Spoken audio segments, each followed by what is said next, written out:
உங்களுக்கு தெரிந்தவளாக இருக்கட்டும், தெரியவளாக இருக்க காண்டி மணிங்கள்.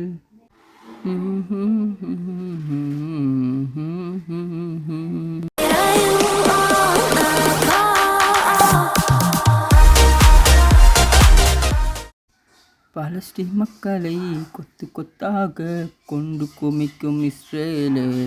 பாலஸ்தீன் மக்களுக்காக, சிரியா மக்களுக்காக, லெபனான் மக்களுக்காக நாங்கள் துவா செய்யணும், துவா செய்யணும்.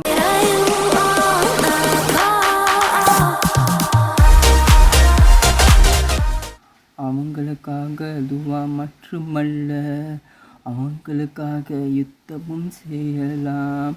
முஸ்லிம்களை முதலாம் கிப்லா ஆபத்தில் நெருங்கியது. முஸ்லிம்களின் முதல் கிப்லா ஆபத்தை நெருங்கியது. இஸ்ரேலின் கையில் இப்போ அது மாட்டிக்கொண்டு இருக்கிறது.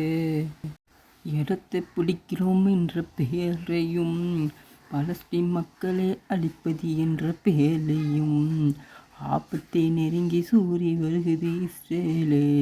இஸ்ரேலின் அழிவோ நெருங்கியது என்று தெரியாமலே இஸ்ரேலர்கள் யுத்தம் செய்து கொண்டு இருக்கிறார்கள், யுத்தம் செய்து கொண்டு இருக்கிறார்கள்.